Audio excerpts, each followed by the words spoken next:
Cedar Casey, that's my seat. So what? Well, it's one vote straight away. Well, hold on, mate. Settle down. Convince me. Why should I vote for you?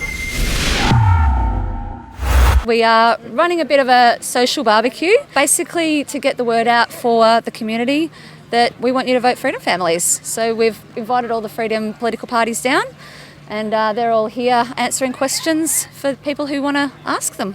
So I'm running for the seat of Aston with the United Australia Party. Pauline Hanson's One Nation Party Victorian Senate candidate. And I'm running for the Liberal Democrats in the seat of Casey. Are you not worried that a fight's going to break out between these freedom parties today? I think we're all in agreement that we're all on the same page. We all want the same outcome, and I think they're all happy to work together today. They're all working together. We are all working together as freedom fighters. Damn, I was excited for some good old-fashioned footage here today. Yeah, no, we've already had the police around and they've decided that we're no trouble at all. So they've come and gone. Oh, that's before I got here. Before you got here. Why specifically One Nation? Well, I believe in Pauline Hanson's policies and what she believes in and what she stands for. David Limbrick should be well known, hopefully, to your viewers as a guy who's really stood up for Victoria in the last couple of years. Because, I mean, from the beginning, Craig Kelly was, speaking out, and that was impressive. One thing she does not support, and I do not support, is to have 3 toilets in schools at the moment that are being built. For her, for him, and also what they are called now, they. So where am I meant to go toilet? You're a male. You have to go to the male toilets. I'm a man. You cannot compete against a female in the swimming competition. Wait, what? You cannot. That's my big plan. What are you doing? No, you cannot. One Nation will not support. The Greens will, but Pauline Hanson won't. And then when he joined up with the United Australia Party, I started to look into their policies. I couldn't find one that I didn't like. We have to have freedom of choice, freedom of movement, freedom of religion, freedom to speak. So freedom is the most important thing. All right. So you're saying if I vote for One Nation, I got no chance in the next Women's Olympics? There is no way. I will not support that. You're a male. You should go in male competition. Through 2020, 2021, I was heavily involved in the freedom movement. I went to all the protests, and when the time came for the election to get called, I'm like, this is the next logical step, because we need people like me, normal people who have integrity, to get into our parliament, because it's full of crooks. That's me. Yeah, that's me. Yes, yeah. Oh, you scrub up, all right. I scrub up. I'm pretty old now. When was that photo? Oh, that was about 3 weeks ago. Oh, I thought you were catfishing us. No. You're not catfishing us with that photo? Definitely not catfishing. That's 3 weeks ago. No, that was 3 weeks ago. Yeah, definitely 3 weeks ago. Yeah. We're going to have to fact check that. And well, you look very good, I would vote for that guy. I don't know about this one. Thanks, thank you. We really need to pay down this debt. We're in $1 trillion debt. That's huge for a country the size of ours. And the United Australia Party actually has a really good plan to pay it down in just over 15 years. Pauline Hanson's got one policy, how to pay this debt back, and that's to tax the multinationals. Make sure they pay. I know all the loopholes. I'm an accountant for 35 years.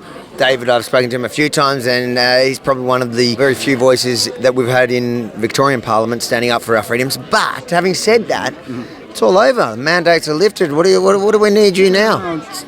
So the Liberal Democrats we've had the same positions for 20 odd years, so COVID just happened to come along. We didn't develop new policies because of that. We just talked about the positions we already had. So if you say, what are we worried about now?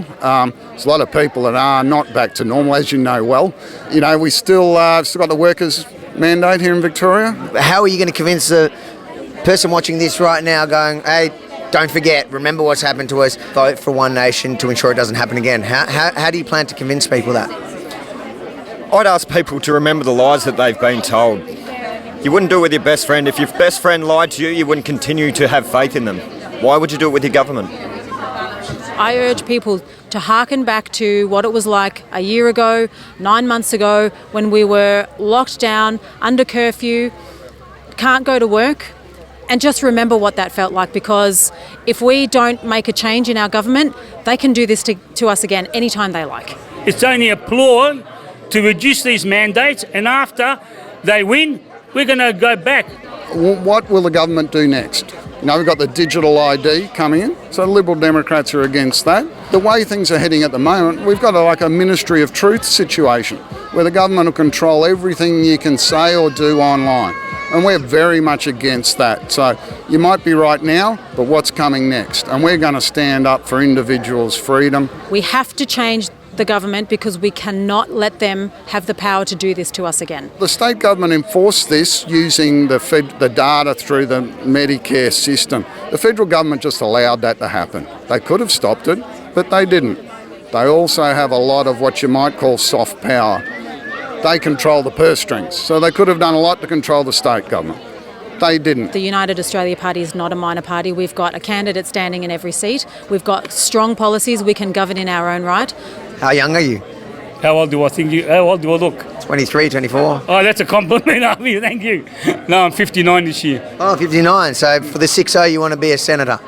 For the 60, yes. And hopefully for 65th, I'll be the Prime Minister of Australia, hopefully. If you're worried about carbon emissions, nuclear will give you power 24/7, which wind and solar certainly won't. I actually grew up in Northgate. Now we understand why you voted left when you were in your 20s. See, there you go. That's it. All coming together. You see, it takes conversations like this to really get to know what created this monster. Yeah, that's right. UAP candidate. Monster might be the right word. Reduce the regulation on small businesses so people can get ahead. It's pretty hard to get a small business going in Australia, and one of the big problems is you've got the government on your back 24/7, so we're going to work on that as well. Well, good luck, mate. I think you may have just got me over the line there. Well, give it some thought. Okay, thank you. Thanks, mate. There you go.